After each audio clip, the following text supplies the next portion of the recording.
नमस्कार, दुपारच्या या बातमीपत्रामध्ये आपलं स्वागत. मी स्नेहिल. या बातमीपत्राची सुरुवात एका महत्त्वाच्या बातमीनं. मंत्री धनंजय मुंडेंनी राजीनाम्याबाबत एक मोठं विधान केलंय. अजित पवार आणि देवेंद्र फडणवीस यांनी राजीनामा दे असं सांगितलं तर राजीनामा देईन असं विधान धनंजय मुंडेंनी केलंय. राष्ट्रवादीच्या बैठकीत धनंजय मुंडेंनी हे मोठं विधान केल्याची माहिती सूत्रांनी दिली आहे. सरपंच संतोष देशमुख हत्या प्रकरणाच्या मास्टरमाइंड वाल्मिक कराड हा आहे असा आरोप आहे आणि याच वेळेस धनंजय मुंडे आणि वाल्मिक कराड यांचे आर्थिक संबंध असल्याचा आरोपही विरोधकांनी केलेला आहे आणि त्यामुळेच धनंजय मुंडेंच्या राजीनाम्याची मागणी आता करण्यात आलेली आहे.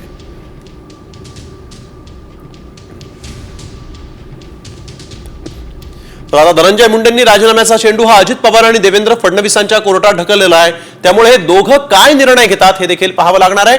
तर मित्र म्हणून धनंजय मुंडेंना वाचवत असाल तर अयोग्य आहे. स्ट्रॉंग पुरावे देऊनही कारवाई होत नसेल तर फडणवीस आणि अजित पवार तसंच शिंदेंच्या विरोधात कोर्टात जाणार असा थेट इशारा अंजली दमानिया यांनी दिला आहे. अजून जरी त्यांनी राजीनामा घेतला नाही तर माझ्याकडे दोन चॉईस आहेत जे मी करणार आहे, दोन्ही करणार आहे. एक म्हणजे लोकायुक्तांना पत्र लिहिणार आहे आणि सीजे म्हणजे मुंबई हायकोर्टात मी याचिका दाखल करणार आहे आणि त्यात मात्र सीएम हे अजित पवार एडीजी डीजी या सगळ्यांवर कारवाई करावी, कारण या सगळ्यांना मी ते पुरावे दिलेले आहेत. तर दुसरीकडे सुप्रिया सुळेंनी देखील आता धनंजय मुंडेंच्या राजीनाम्याची मागणी केलेली आहे. नैतिकतेच्या मुद्द्यावर राजीनामा द्या, पुरावे असून अजून कारवाई का नाही असा सवाल सुप्रिया सुळेंनी उपस्थित केला आहे. आणि लोकशाहीमध्ये त्या संविधानाच्या चौकटीतच आम्ही करतोय ना जे करतोय ते, आणि पुरावे तर सगळेच देत आहेत. रोज तुमच्या चॅनलवर एक नवीन पुरावा देतोय. अजून काय पुरावे पाहिजे? आम्ही काय मागणी करतोय? आम्ही जी मागणी करतोय आणि सगळे पक्ष त्याच्यात अजित पवारांचा जो एनसीपी अजित पवार आहे तो पण आहेच ना मागणी करण्यात राजीनाम्यात. कुठला पक्ष जर राजीनामा मागत नाहीये म्हणजे त्यांचा स्वतःचा पण पक्ष म्हणतोय राजीनामा द्या, आणि राजीनामा मी नैतिकतेवर मागतोय. तर मंत्री धनंजय मुंडे केंद्रीय मंत्री प्रल्हाद जोशी यांच्या भेटीसाठी म्हणून दिल्लीला पोहोचलेले आहेत.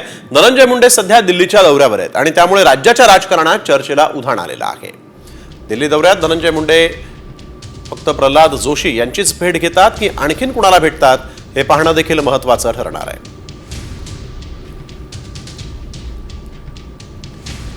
तर धनंजय मुंडेंच्या पक्षाचा राष्ट्रीय अध्यक्ष मुंबईत मात्र त्यांच्या पक्षांचा मंत्री खुलासा देण्यासाठी दिल्लीत जातो ही महाराष्ट्राची अवस्था आहे असं म्हणत संजय राऊतांनी धनंजय मुंडेंना टोला हाणलाय.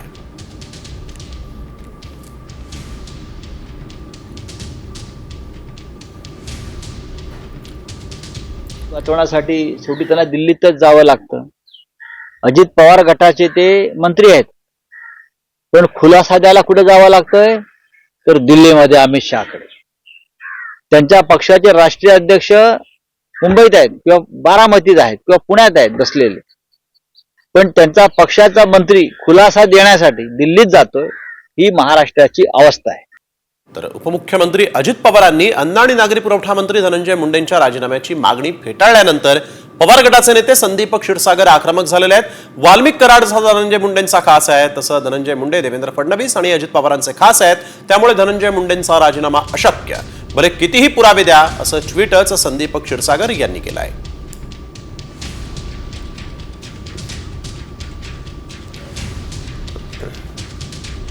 वाल्मिक कराड जसा धनंजय मुंडेंचा खास आहे तसा धनंजय मुंडे देवेंद्र फडणवीस आणि अजित पवारांचे खास आहेत.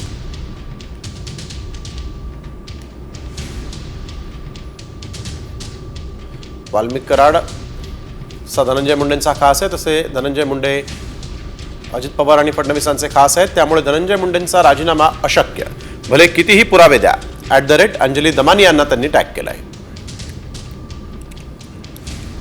तर बीडच्या पोलीस दलातील भास्कर केंद्रेंवर आरोप करत सुरेश धस यांनी खळबळ उडवून दिली. भास्कर केंद्रे हा पोलीस कर्मचारी गेल्या 15 वर्षांपासून परळीतच आहे. त्याच्याकडे स्वतःचे 15 जेसीबी आणि 100 टिप्पर असल्याचा खळबळजनक आरोप सुरेश धस यांनी केला. मटक्यावाल्यांसोबतची या पोलिसाची पार्टनरशिप आहे असा आरोपही सुरेश धस यांनी केला आहे. भास्कर केंद्रे नावाचा एक पोलीस 15 वर्षापासून तिथंच आहे. याचे स्वतःचे 15 जेसीबी आहेत, 100 राख्याचे टिप्पर आहेत आणि तिथला जो मटक्यावाला आहे त्याची ह्याच्याबरोबर अर्धी पार्टनरशिप आहे. मीडियाला माझी विनंती, हे खरं आहे का नाही तिथं जाऊन चेक करा. परळीत जाऊन चेक करा. परळी थर्मलला गेल्या 20 वर्षापासून काही अधिकारी 20 वर्षापासून काही अधिकारी आणि कर्मचारी एकाच पोस्टवरती आहेत. केवळ एका जेसीबीची किंमत 50 लाख पकडली तरी जेसीबीचे 7.5 कोटी तर 100 टिप्परचे 50 कोटी होतात. आता एका पोलीस कर्मचाऱ्यानं एवढी माया कुठून गोळा केली असेल याचा अंदाज कोणीही लावू शकेल का असा प्रश्न उपस्थित झालेला आहे. वळूया पुढील बातमीकडे. बीड मधलीच बातमी आहे, कारण सरपंच संतोष देशमुख हत्येला 51 दिवस आज पूर्ण झालेले आहेत आणि त्यांच्या हत्येतील आरोपी कृष्णा आंधळे अजूनही फरार आहे. आरोपी फासावर लटकत नाही तोपर्यंत लढत राहणार असा निर्धार धनंजय देशमुख यांनी व्यक्त केला आहे. अजित पवार यांनी निरोप पाठवला तर त्यांची भेट घेणार असंही यावेळेस त्यांनी म्हटलेलं आहे. आमची मागणी आहे की हे सगळे आरोपी जोपर्यंत फासावर लटकत नाही तोपर्यंत सरकारने दिलेल्या शब्दाप्रमाणे आम्ही पण न्याय मागत राहू आणि सरकार देखील या गोष्टीची गांभीर्यानं दखल घेईल. अजितदादांचा काही निरोप आला पालकमंत्री म्हणून, कारण का ते आता बीड जिल्ह्याचे कुटुंब प्रमुख या भूमिकेत आहेत. जर त्यांनी देशमुख कुटुंबियांना कुठला निरोप पाठवला किंवा देशमुख कुटुंबीय ज्या गावात वास्तव्यास आहे त्या तिथले जे शिष्टमंडळ आहे, गावकरी लोक आहेत, त्यांना जर काही विशेष संवाद साधून त्यांना काही बोलायचं असेल तर नक्कीच ते शिष्टमंडळ किंवा समजा काही नियोजन होईल गाववाल्याचं त्या भूमिकेत लोक भेटायला जातील. तर रायगडच्या या पालकमंत्रीपदाचा वाद हा अजूनही मिटलेला नाही. याच पार्श्वभूमीवर आता शिंदे गटाचे मंत्री भरत गोगावले हे उपमुख्यमंत्री अजित पवार यांच्या भेटीला गेले आणि त्यामुळे पालकमंत्रीपदाचा वाद आता अजित पवारांच्या कोर्टात गेला आहे. रायगडच्या पालकमंत्रीपदी अदिती तटकरे यांची नियुक्ती करण्यात आली होती, मात्र शिंदे गटाच्या नेत्यांनी त्याला जोरदार विरोध केला होता. गोगावले समर्थकांनी तर टायर पेटवत मुंबई गोवा हायवेही रोखून धरला होता. त्यामुळे या भेटीमध्ये नेमका हा वाद सुटतो का हे पाहायला लागेल. आपल्यासोबत बोलण्यासाठी आमदार भरत शेठ गोगावले सर काय सांगाल, नक्की भेट घेणार आहात का अजितदादांची? नाही, परंतु काय पण आता तुम्ही ठरवलंय काय टीका टिप्पणी करायची नाही का एकमेकांवर? थांबलो आम्ही. परंतु का पण असं सूचना दिल्यात का मुख्यमंत्र्यांनी काही? मुख्यमंत्री उपमुख्यमंत्री सांगितलं आम्ही निर्णय करतोय, तुम्ही कोणी काय चर्चा करायची नाही. काय निर्णय जिल्ह्यात फिरू निर्णय होईल ना, जो काय आमच्या मनात आहे तो व्हायला पाहिजे. तर वळूया पुढील बातमीकडे. शिंदेंच्या ठाण्यातच आता शिंदेंना घेरण्याची रणनीती भाजपकडून करण्यात येते का असा सवाल उपस्थित होतोय. कारण शिंदेंच्या ठाण्यात मंत्री गणेश नाईकांचा जनता दरबार भरणार आहे. दर 3 महिन्यांनी ठाण्यामध्ये जनता दरबार घेण्याची घोषणा गणेश नाईक यांनी केली. तर गणेश नाईकांच्या जनता दरबारला पक्षांचं देखील समर्थन आहे असं पाहायला मिळत आहे. आता महाराष्ट्रात थांबणार नाही, तो प्रगतीच्या पथावर गतिमान होईल, शक्तिमान होईल, प्रकाशमान होईल. आणि अशा करता त्या ठिकाणी तर मी पालघर जिल्ह्याचा पालकमंत्री आहे, दर 2-1 महिन्यांनी तिथे जनता दरबार लावणार आहे. ठाण्यामध्ये दर 3 महिन्यांनी लावेल. नवी मुंबईमध्ये माझा मतदारसंघ म्हटलं तर दर महिन्याला जनता दरबार लावेल. शेवटी ही सरकारची संयुक्त जबाबदारी आहे. या ठिकाणी कोण मोठा कोण छोटा हा प्रश्न इथं नाही. गणेश नाईक जर ठाण्यामध्ये जनता दरबार घेणार असतील तर आमचेही मंत्री पालघरमध्ये जाऊन जनता दरबार घेतले पाहिजे ना. माझं काय म्हणणं आहे, माननीय एकनाथ शिंदे साहेबांच्याही मंत्रिमंडळातल्या सदस्यांनी राज्यामध्ये जाऊन जनता दरबार घेतले पाहिजे. अजितदादाच्याही मंत्रिमंडळातल्या सदस्यांनी घेतले पाहिजे. शेवटी आमचे जे सर्व मंत्री आहेत हे मंत्री सर्व म्हणून जर जनता दरबार घ्यायला लागले तर भलं कोणाचं होणार आहे? भलं जनतेच होईल ना. कुठल्याही जिल्ह्यात जाऊन आपल्या मंत्रिपदाचा जो कारभार दिला आहे, जसं मला महसूल मंत्री आहे तर मी महसूल मंत्री म्हणून कुठल्याही राज्यामध्ये कुठल्याही जिल्ह्यात जाऊ शकतो. त्यामुळे कुणाला नाही आहे, कुणालाही कुठे जाता येईल.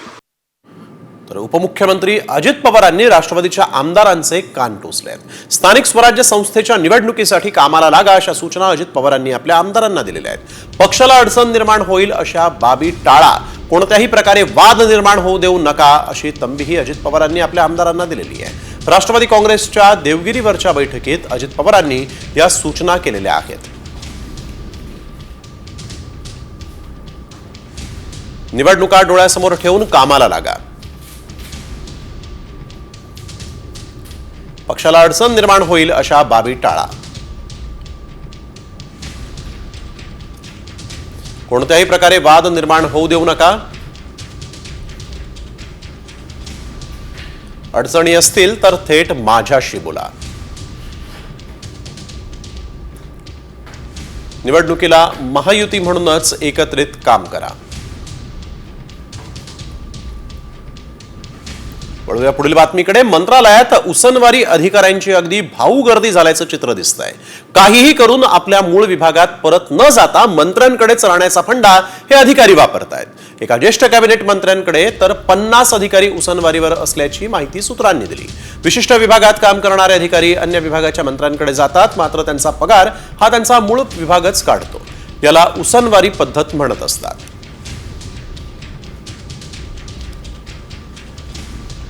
सर्वच अधिकाऱ्यांना मंत्र्यांकडेच राहण्याचं असेल तर गावगाड्याचा कारभार कसा चालणार असा सवाल सर्वसामान्य नागरिकांना पडलेला आहे.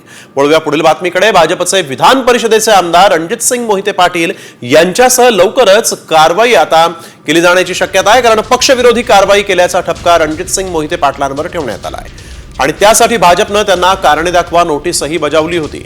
मात्र पक्षविरोधी भूमिका कधीही घेतलेली नाही असा खुलासा रणजितसिंग मोहिते पाटील यांनी केला होता. मात्र पक्षाकडे सबळ पुरावे असल्यामुळे पुढील काही दिवसात रणजितसिंग मोहिते पाटलांवर कारवाई होण्याचीही शक्यता आहे. पुढील बातमीकडे. आमच्या मागण्यांसंदर्भात संध्याकाळपर्यंत सरकारनं आपली भूमिका जाहीर करावी, अन्यथा दुसरा मार्ग निवडणार. मनोज जरांगे पाटील यांनी सरकारला आता अल्टिमेटम दिलाय. तर जरांगेंच्या उपोषणाचा आजचा 5वा दिवस आहे. मराठा समाजाला ओबीसीतून आरक्षण देण्याच्या मागणीसाठी जरांगेंनी आंदोलन सुरू केलेलं आहे.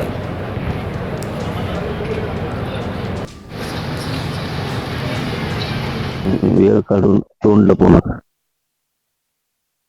तुम्हाला सगळ्या गोष्टीला टाइम आहे आणि एवढे मराठ्यांच्या आंदोलनात बोलायला टाइम नाही का?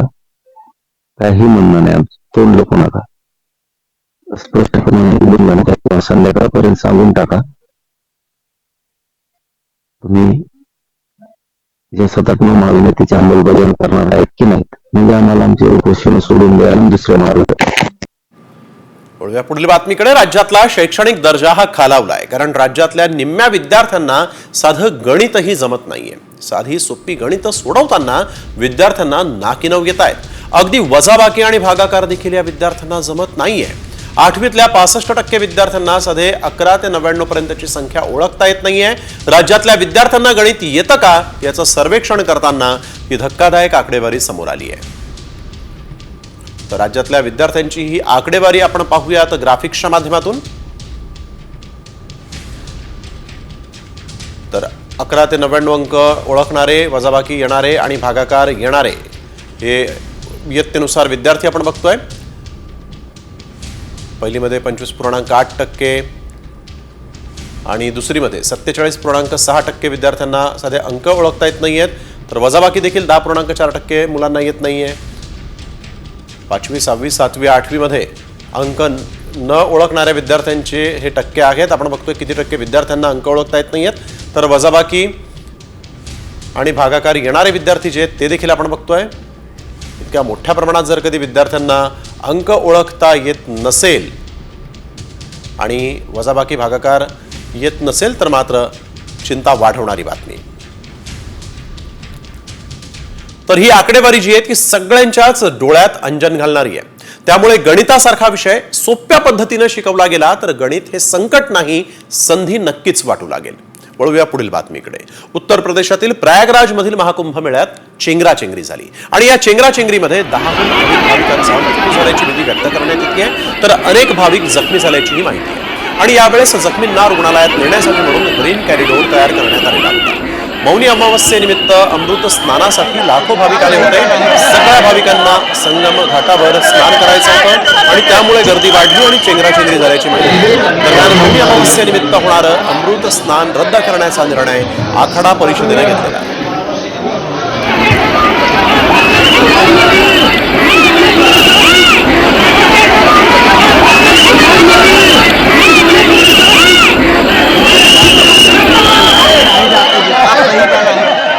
जैसे ही मुझे पता लगा तो सबसे पहले हम लोगों ने अपने कैंप में सबको बता दिया कि आज सब साथ मिलकर स्नान नहीं करेंगे.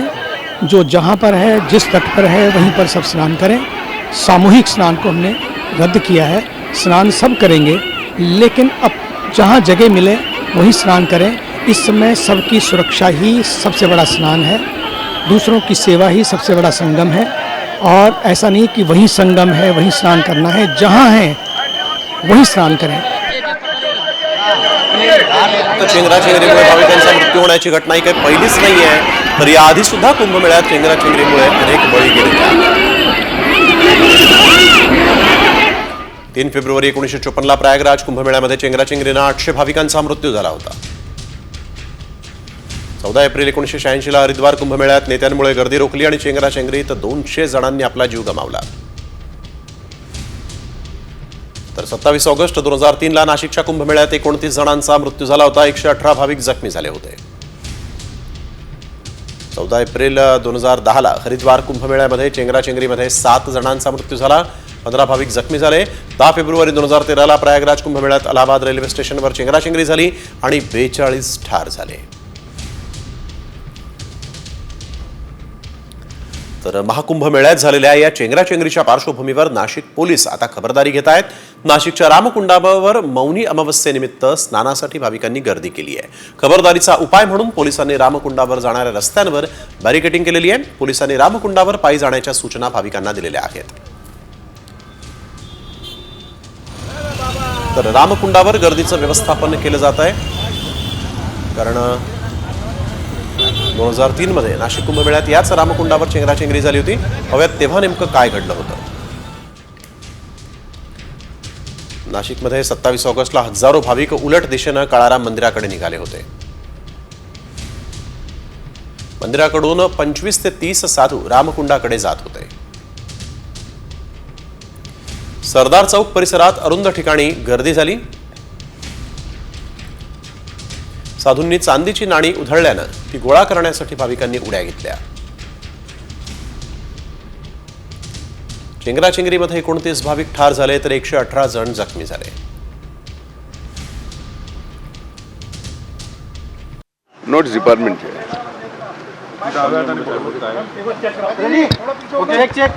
सर, आज तुम्ही केंद्रीय मंत्र्यांसोबत बैठक घेतलेली आहे, काय विषय होते, कशासाठी ही बैठक आणि सविस्तर अर्ध्या तासापेक्षा जास्त चर्चा? पहिल्या प्रश्नाचं अगोदर मी उत्तर देतो की महाराष्ट्रामध्ये मी महायुतीतला मंत्री म्हणून अन्न व नागरी मंत्री म्हणून जी काही जबाबदारी घेतली त्यानंतर पहिल्यांदाच केंद्राच्या सुद्धा अन्न व नागरी पुरवठा मंत्र्यांना भेटून महाराष्ट्रातल्या अन्न नागरी पुरवठ्याच्या संबंधित जे काही विषय आहेत, ज्या अडचणी आहेत, त्यांची मोठ्या प्रमाणामध्ये चर्चा होणं फार आवश्यक होतं. एकंदरीतच लोकसंख्या वाढल्यानंतर जेवढं लाभार्थ्यांना लाभ मिळाला पाहिजे, आत्ता फक्त 7 कोटी महाराष्ट्रातल्या लोकांना लाभ मिळतो. जनसंख्या वाढली आहे तर ती 8.5 कोटीपेक्षा जास्त लोकांना लाभ मिळाला पाहिजे. आज जे लाभार्थी आहे, ज्या लाभार्थ्यांना राशनच्या ह्याच्या फॉर्मॅटवर यायचं तर पूर्ण माहिती त्यांना द्यावी लागते. ऑनलाईनच्या समस्या आहेत, ह्या सगळ्या गोष्टी इन डिटेल आहेत. मी त्याची नोट आपल्याला देतो. 8-9 महत्त्वाचे विषय होते, ज्या विषयामध्ये त्यांच्याशी चर्चा करून मार्ग काढणं फार आवश्यक होतं. अनेक लाभार्थी अन्न व नागरीच्या आपल्या पुरवठ्याच्या संबंधात लाभार्थी ठरत असून सुद्धा त्यांना लाभ मिळत नाही आहे. ही फार मोठी समस्या आहे. आणि एकीकडे आपण अन्न सुरक्षेच्या संबंधामध्ये प्रोटेक्शन म्हणून सगळ्या गोष्टी करतोय आणि त्यात जर हे लाभार्थी लाभापासून वंचित राहत असेल तर ती समस्या सुटली पाहिजे. या अगोदर पण हा विभाग या संबंधित पाठपुरावा करत होता. आज मी म्हणलं की आपण मंत्री झालोत, आदरणीय जोशी साहेबांचं जाऊन समस्याही मांडाव्यात आणि त्यांचे अभिनंदन करावं. त्यांच्याकडे पण अन्न नागरी पुरवठा आणि माझ्याकडे पण आलं तर महाराष्ट्राच्या या सर्व समस्या सुटल्या पाहिजेत त्या भावनेतून आणि इथंभूत म्हणजे सर्व गोष्टी ज्या आहेत त्याच्याशी चर्चा झाली. कुठल्या भागातले आहेत आणि यामध्ये एक महत्त्वाचा एक मिनिट आता त्यांनी आदरणीय जोशी साहेबांनी अतिशय पॉझिटिव्ह रिस्पॉन्स दिला. लाभार्थी हे संबंध महाराष्ट्राचे लाभार्थी आहेत, पण प्रामुख्यानं जिथं ऑनलाईनची समस्या आहे, जिथं राशन कार्डची समस्या आहे, जिथं राशन कार्डच्या संबंधात मला नाव लावायचं आहे, ह्या ज्या समस्या आहेत त्या सर्वदूर महाराष्ट्रातल्या आणि त्यातल्या त्यात मागासलेल्या महाराष्ट्रात सुद्धा आहेत आणि शहरी भागात सुद्धा आहेत. काही जणांचं आता आपले PBS सिस्टीम आहे त्याच्यात थंबचा विषय आहे, काही ठिकाणी त्यात प्रॉब्लेम, ते फार मोठे इश्यू आहे ज्याच्यातनी हजारो नाही तर लाखो लाभार्थी सुरक्षेच्या लाभापासून वंचित राहत होते. ह्या सगळ्या गोष्टी आहेत. सर्व्हर डाऊन पडतं अनेक वेळा जेव्हा लोक राशन घ्यायला जातात आणि तो समोरच्याची इच्छा असते राशन देण्याची, तो देऊ शकत नाही, हा घेऊ शकत नाही, अशी परिस्थिती रेशन कार्डच्या बाबतीत पाहायला मिळते. खरं आहे, ही अतिशय महत्त्वाची गोष्ट तुम्ही बोललात. त्याचा सुद्धा आमच्या चर्चेमध्ये फार उल्लेख झाला. सर्व्हर अनेकदा नाही तर बऱ्याचदा कायम बंद असतं. त्याच्यामुळं स्वाभाविक आहे की आम्ही मागणी करायची, त्यांनी घ्यायचा नाही. आणि महत्त्वाचं काय, आम्हाला जे महाराष्ट्राला आवंटन केलेलं धान्य आहे हे 7.5 कोटी 20 लाखाचं आहे, 7 कोटी 20 लाख जनतेचं. आता लोकसंख्या वाढली आहे, त्याच्यामुळं लाभार्थ्याची संख्या पण वाढायला पाहिजे. आणि ज्यावेळेस या सर्व्हर डाऊनमुळं आम्ही माल म्हणजे राशन आम्हाला द्यायचं आहे, लोक घेऊ शकत नाहीत, ह्या सगळ्या परिस्थितीत आम्हाला अडचणी आहेत. तर राशन घेणारे घेत नाहीत, त्याला अडचण सर्व्हर डाऊनची आहे, देणारा द्यायला तयार आहे, आणि म्हणून त्याच्यामुळे आमची संख्या कमी गेली की मागच्या वेळेस तुम्ही मालच नाही उचलला. ह्या समस्या फार मोठ्या प्रमाणात त्या या ठिकाणी मायग्रेशन पीपल पण मोठ्या प्रमाणात असतात, इतर राज्यातून आलेले आहेत, त्या लोकांच्या नाही स्थलांतरित त्या मुख्यतः आमच्याकडनं म्हणजे महाराष्ट्रात स्थलांतरित व्हावेत. स्थलांतरित झाल्यानंतर स्वाभाविक आहे की जिथं स्थलांतरित झाले, आता महाराष्ट्रामध्ये प्रामुख्यानं मराठवाडा आहे, विदर्भ आहे, काही मागासलेले एवढे जिल्हे आहेत की 6-6 महिने ऊस तोडायला लेबर बाहेर जातो. त्यावेळेस त्याचं राशन नाव असतं गावात, तिथं माल उचलला जात नाही कारण तो 6 महिने तिकडे असतो. त्यावेळेस जिथं जाईल तिथं राशन मिळावं हे आता चालू झालंय, पण ते प्रामुख्यानं आणखीन व्यवस्थित चालू ठेवण्यासाठी या ठिकाणी चर्चा इतर नेत्यांच्या भेटी घेणार आहात का? इतर कोणाच्या बैठकी घेण्याचा काय प्लॅन आहे का? देवेंद्रजी पण दिल्लीत येतात म्हणून हा प्रश्न आहे. मुख्यमंत्री येत आहेत. आता मला खरंच माननीय मुख्यमंत्री देवेंद्र भाऊ दिल्लीला येत आहेत हे मी दिल्लीला निघताना माहीत नव्हतं. दिल्लीत आल्यावर कळालं की तेही या ठिकाणी दिल्लीच्या निवडणुकीच्या प्रचार सभेसाठी येत आहेत. त्यामुळे जे विषय होता ते फक्त आदरणीय जोशी साहेबांना भेटून अन्न व नागरी पुरवठा मंत्रालयातील महाराष्ट्राच्या ज्या समस्या आहेत त्या समस्या त्यांच्यासमोर मांडून करोडो लाभार्थ्यांना आणखीन जास्तीचा लाभ द्यावा एवढंच. माझी एक विनंती आपल्याला सगळ्यालाच, उत्तर पूर्ण होऊ द्या. अशी आपण पण घाई करू नका, मी पण घाई करत नाही. उत्तर लगेच असं म्हणजे तर त्यामुळं या संबंधित काय राजकीय विषय असते तर ते म्हणजे माझ्या अगोदर तुम्हालाच कळायला असते, मला काय ठरवायचं त्याच्या अगोदर मिळायलाच कळायला असतं. त्यामुळे 21व्या शतकात कुठली गोष्ट लपून आणि छपून हा विषय तुम्ही ठेवू देणार नाहीत, आमच्यासारखे ठेवणार नाही. त्यामुळे असा काही विषय नव्हता. फक्त अन्न नागरी पुरवठा मंत्रालयाच्या समस्येच्या बाबतीत आदरणीय जोशी साहेबांना जे की केंद्राचे अन्न नागरी पुरवठा मंत्री त्यांच्यासमोर मांडणं आणि त्याची सोडून केलं. मुंडे साहेब, संतोष देशमुखांच्या हत्येला 51 दिवस प्रकरणातील आरोपी सापडलेला नाहीये, अजूनही ते फरारच आहे. तर त्या सगळ्याच्या बाबतीत मला या बाबतीत मी आपल्याला माहीत असली या 51 दिवसामध्ये मी एकच गोष्ट बोललोय की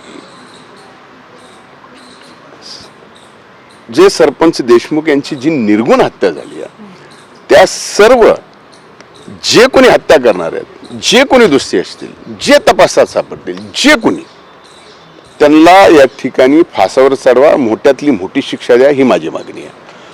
आता कोण किती दिवस फरार आहे ह्या सगळ्या गोष्टी आहेत.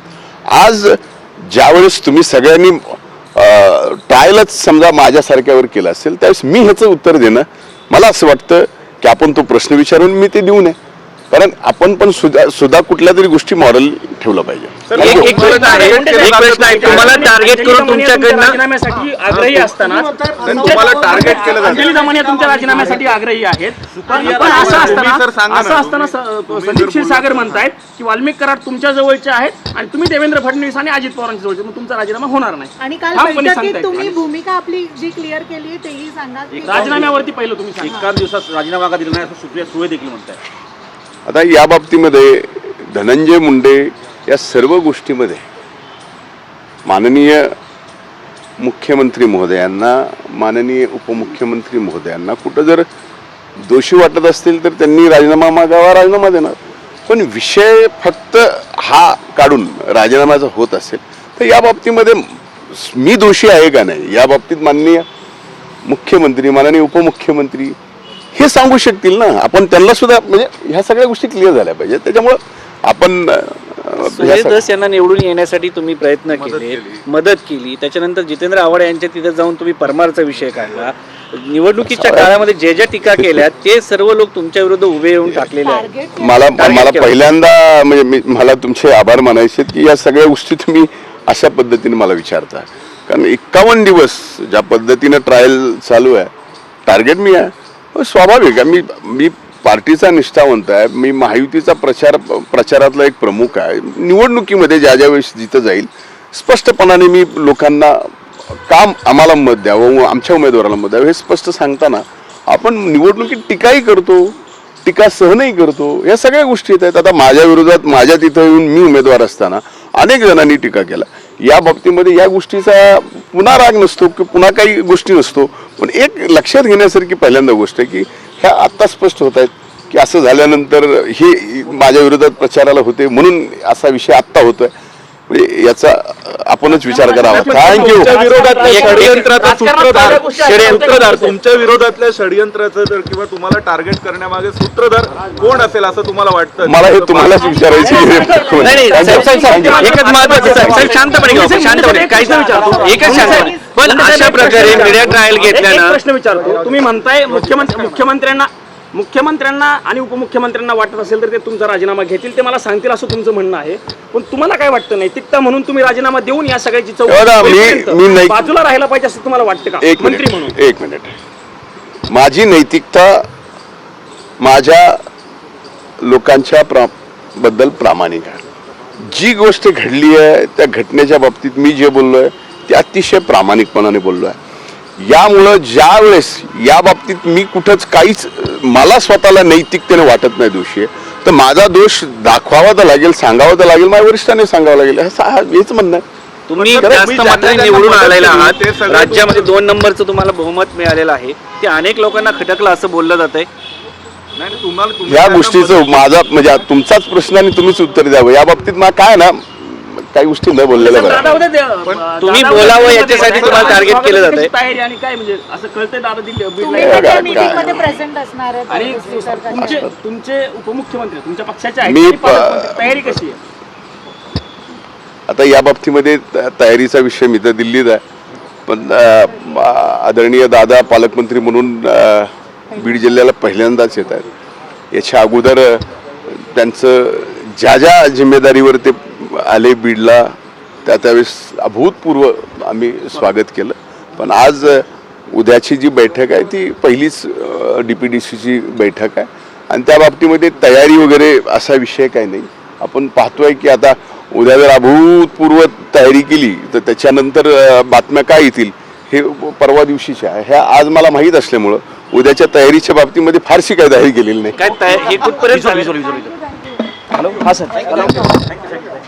ना फाशी द्या ही माझी मागणी असल्याचं मुंडे यांनी आज दिल्लीत म्हटलेलं आहे. 51 दिवस तपास सुरू आहे पण टार्गेट मी आहे असं देखील धनंजय मुंडे म्हणालेले आहेत. मी दोषी असल्यास राजीनामा मागा असं देखील धनंजय मुंडेंनी म्हटलेलं आहे. तर आणखी एक महत्वाची बातमी. कृष्णा आंधळेच्या वडिलांना चौकशीला बोलावण्यात आलेलं आहे. सरपंच संतोष देशमुख हत्येप्रकरणी चौकशी होतीये. सरपंच हत्येप्रकरणी आरोपी कृष्णा आंधळे हा गेल्या 51 दिवसांपासून फरार आहे आणि आता त्याच्या वडिलांना आणि आईला इथं चौकशीसाठी बोलावलेलं आहे.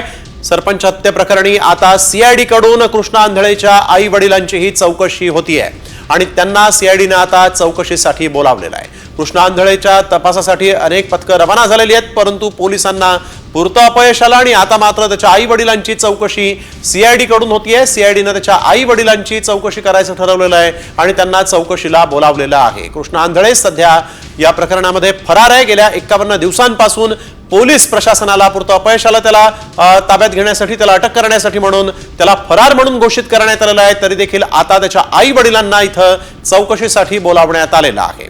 गुन्हेगारी पार्श्वभूमीचा आहे कृष्णा आंधळे, 9 गंभीर गुन्हे त्याच्यावर दाखल आहेत. त्याच्या आई वडिलांची आता सीआयडी चौकशी होणार आहे. खंडणी, लुटमार, चोरी यासारख्या गुन्ह्यांमध्ये कृष्णा आंधळेचा सहभाग आहे.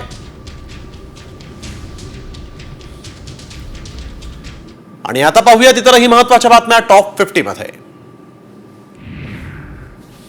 बारामती MIDC पेन्सिल चौक ते गदिमा चौक या रस्त्यावर 2 चारचाकी वाहनांच्या स्टंटबाजीचा एक व्हिडिओ समोर आलेला आहे. स्वतःच्या आणि इतरांच्या जीवितास धोका निर्माण करणाऱ्यांवर कारवाई करण्यात आलेली आहे. पोलिसांनी शोध घेऊन दोघांवर गुन्हा दाखल केला आहे.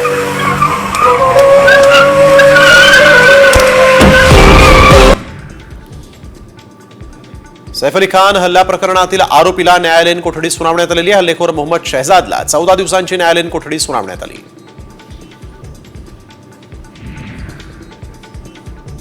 OpenAI आणि इतर लोकप्रिय टूल्सला चीनी DeepSeek कडनं आता कडवं आव्हान दिलेलं आहे. DeepSeekनं अमेरिकेसह जगातल्या बहुतांश देशांच्या शेअर मार्केटवर मोठा परिणाम केला. त्यामुळे 24 तासांमध्ये जगभरात श्रीमंतांचे 9 लाख कोटी रुपये बुडाले.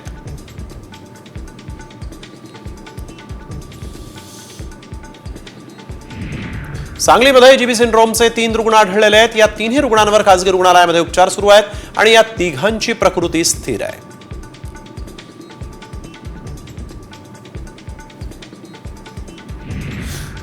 जीबीएसच्या पार्श्वभूमीवर बुलढाणा जिल्ह्यातील आरोग्य यंत्रणा सज्ज झालेली आहे. आजाराची लक्षणं आढळल्यास तत्काळ उपाय करण्याच्या सूचना आरोग्य विभागातील कर्मचाऱ्यांसह खासगी दवाखान्यांना देखील देण्यात आलेल्या आहेत. जिल्हा सामान्य रुग्णालयामध्ये अतिदक्षता विभागामध्ये स्वतंत्र बेडची देखील व्यवस्था करण्यात आलेली आहे. पुणे शहरामध्ये जीबी सिंड्रोम या आजारानं नागरिकांना घाबरवलेलं आहे. या विषाणूचे आतापर्यंत 111 संशयित रुग्ण पुण्यामध्ये आढळलेले आहेत. अशातच आता पुणेकरांना दिलासा देणारी बातमी समोर आली आहे. मंगळवारी पुण्यामध्ये नव्यानं रुग्ण वाढलेले नाहीत, तर 9 रुग्णांना मंगळवारी रुग्णालयातून डिस्चार्ज मिळाला आहे. पुण्यात जीबीएस बाधित क्षेत्रात आता महापालिकेकडून सर्वेक्षण केलं जात आहे. 85 पथकांची नियुक्ती करण्यात आलेली आणि हे पथक शहरामध्ये जनजागृती करणार आहे. सिंहगड रस्ता परिसरातील किरकटवाडी, नांदोशी, धायरी या गावांमध्ये जीबीएसचे अधिक रुग्ण सापडत असल्यामुळे पालिका देखील सतर्क झाली आहे. आज बुधवारी मध्यरात्री 12:30 ते 3:30 या दरम्यान CSMT मस्जिद तसंच या स्थानकादरम्यान इमर्जन्सी ब्लॉक घेण्यात येणार आहे. मध्य रेल्वेनं 25 जानेवारी रोजी मध्यरात्री CSMT ते मस्जिद या स्थानकादरम्यान कर्नाक पुलाच्या पुनर्बांधणीसाठी 6 तासांचा ब्लॉक घेतला होता. मात्र त्या काळामध्ये नियोजित काम पूर्ण झालेलं नाही.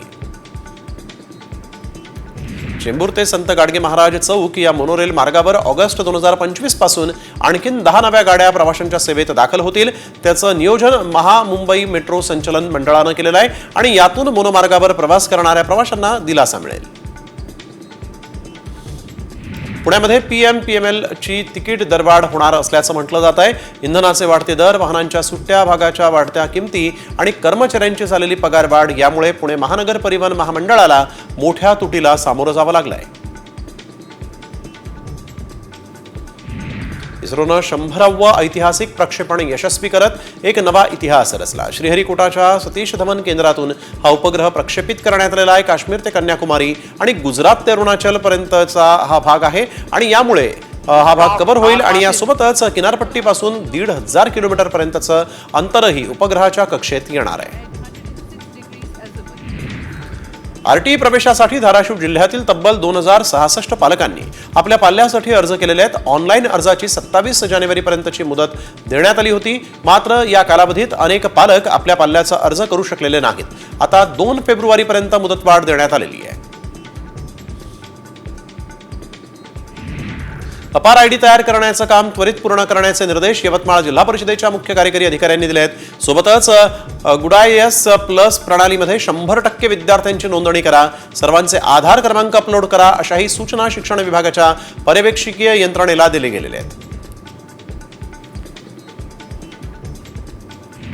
येत्या शनिवारी संपूर्ण नाशिक शहराचा पाणी पुरवठा बंद राहणार आहे. गंगापूर आणि मुकणे धरणावरील पंपिंग स्टेशनच्या विद्युत विषयक कामांसाठी वीज पुरवठा शनिवारी खंडित राहणार आहे. पिंपरी चिंचवड शहरामध्ये पहिल्यांदाच तृतीयपंथीयांचा सामूहिक विवाह सोहळा पार पडला. तृतीयपंथीयांना देखील विवाहाचा अधिकार मिळावा यासाठी म्हणून परिवर्तनाचा पायंडा पिंपरी चिंचवड शहरातील नारी द वुमन या संस्थेनं पाडलेला आहे आणि या सामूहिक विवाह सोहळ्यामध्ये 5 तृतीयपंथी जोडप्यांनी लग्नगाठ बांधलेली आहे.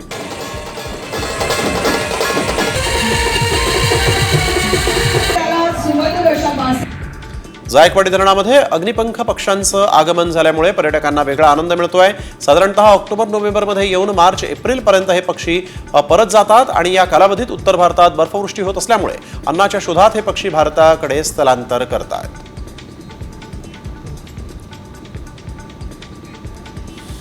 प्रयागराज महाकुंभात चेंगराचेंगरी झाली आणि या अपघातात अनेक लोक जखमी झाल्याची माहिती आहे. सोबतच 10 भाविकांचा इथं मृत्यू झाल्याची माहिती समोर आलेली आहे आणि या घटनेची माहिती मिळताच पोलीस आणि इतर प्रशासकीय यंत्रणा ज्या आहेत त्या घटनास्थळी दाखल झाल्या आणि जखमींना रुग्णालयामध्ये दाखल करण्यात आलेलं आहे.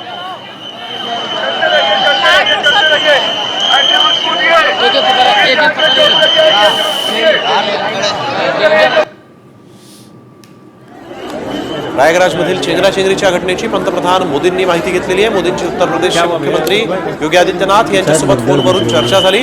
जखमींवर सुरू असलेल्या उपचारांची माहिती देखील त्यांनी घेतली आहे. जवळच्या घाटावरच स्नान करण्याचं आवाहन मुख्यमंत्री आदित्यनाथ यांनी भाविकांना केलेलं आहे. संगमावर जाण्याचा प्रयत्न करू नका, तसंच अफवांवर विश्वास ठेवू नका, प्रशासनाला सहकार्य करा असं योगी आदित्यनाथ म्हणाले.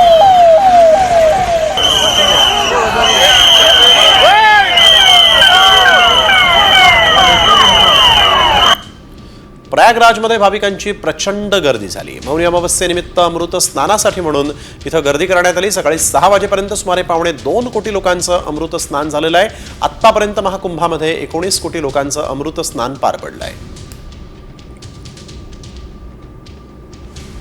चेंगराचेंगरीच्या दुर्घटनेनंतर कुंभमेळ्यामध्ये साधू संतांकडून प्रतिकात्मक विधी आणि स्नान करण्यात आले. रामदेव बाबांचा आखाड्यातील संत महंतांच्या उपस्थितीत प्रतिकात्मक पूजा इथं पार पडली.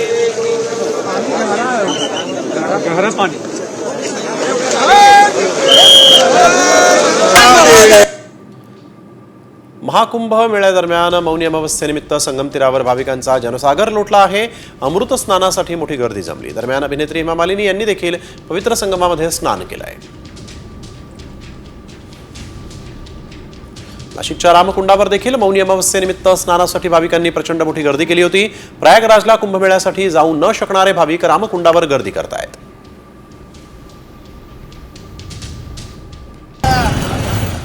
नाशिकच्या रामकुंडावर मौनी अमावस्येनिमित्त स्नानासाठी भाविकांनी गर्दी केली. खबरदारीचा उपाय म्हणून पोलिसांनी रामकुंडावर जाणाऱ्या रस्त्यांवर बॅरिकेडिंग केलेलं आहे. पोलिसांनी रामकुंडावर पायी जाण्याच्या सूचना भाविकांना दिलेल्या आहेत.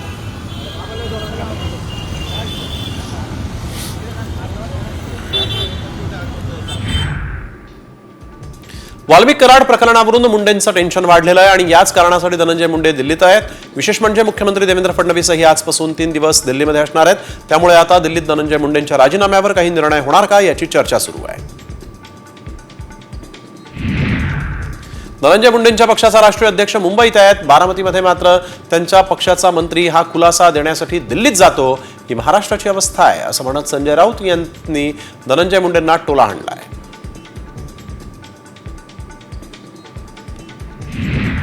मित्र म्हणून धनंजय मुंडेंना वाचवत असाल तर अयोग्य आहे. स्ट्रॉंग पुरावे देऊनही कारवाई होत नसेल तर फडणवीस, अजित पवार, शिंदेंच्या विरोधात कोर्टात जाणार असा इशारा अंजली दमानिया यांनी दिला आहे. उपमुख्यमंत्री अजित पवारांनी अन्न आणि नागरी पुरवठा मंत्री धनंजय मुंडेंच्या राजीनाम्याची मागणी फेटाळल्यानंतर पवार गटाचे नेते संदीप क्षीरसागर आक्रमक झाले आहेत. वाल्मिक कराड जसा धनंजय मुंडेंचा खास आहे तसं धनंजय मुंडे देवेंद्र फडणवीस आणि अजित पवारांचे खास आहेत. त्यामुळे धनंजय मुंडेंचा राजीनामा अशक्य, भले कितीही पुरावे द्या असं ट्विट संदीप क्षीरसागर यांनी केलं आहे.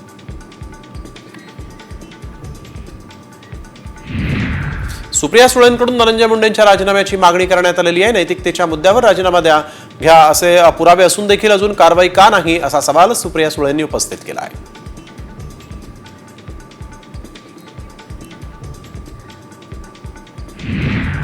वाल्मिक कराडचं प्रकरण अखेर मुंबई उच्च न्यायालयामध्ये पोहोचलंय. ईडीनं स्वतंत्र गुन्हा दाखल करण्याची याचिकेमध्ये मागणी केलेली आहे. या याचिकेत धनंजय मुंडे आणि वाल्मिक कराड यांच्यातील आर्थिक संबंधांचा देखील उल्लेख आहे. दिवसेंदिवस वाल्मिक कराडच्या संपत्तीचा आकडा वाढतोय. लातूरात वाल्मिक कराडची संपत्ती असल्याचं समोर आलं. दुसरी पत्नी ज्योती जाधवच्या नावावर लातूरमध्ये बंगला आहे तर लातूरच्या उच्चभ्रू वस्तीत हा बंगला आहे. त्याची किंमत 5 ते 6 कोटी रुपये असल्याचंही आता कळत आहे.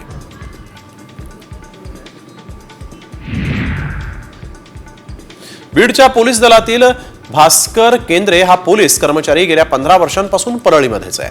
त्याच्याकडे स्वतःचे 15 जेसीबी आणि 100 टिप्पर असल्याचा कळवळजनक आरोप सुरेश धस यांनी केलाय. यावेळेस मटक्यावाल्यासोबतची या पोलिसाची पार्टनरशिप असल्याचाही आरोप धस यांनी केला. स्थानिक स्वराज्य संस्थेच्या निवडणुकीसाठी कामाला लागा अशा सूचना अजित पवारांनी आपल्या आमदारांना दिलेल्या आहेत. पक्षाला अडचण निर्माण होईल अशा बाबी टाळा, कोणत्याही प्रकारे वाद निर्माण होऊ देऊ नका अशी तंबी देखील अजित पवारांनी आपल्या आमदारांना दिलेली आहे. राष्ट्रवादी काँग्रेसच्या देवगिरीवरच्या बैठकीत अजित पवारांनी या सूचना दिलेल्या आहेत.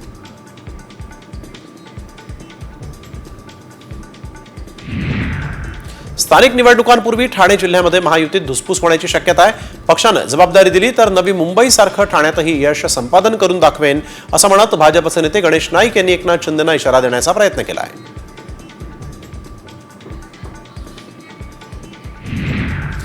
आगामी महापालिका निवडणुकीसाठी भाजपनं आता कंबर कसली आहे. प्रत्येक आठवड्यात गाव भेटी करा, नागरिकांच्या समस्या ऐकून तत्काळ उपाययोजना करा असे आदेश महसूल मंत्री चंद्रशेखर बावनकुळे यांनी सर्व जिल्हाधिकारी आणि तहसीलदारांना दिलेत.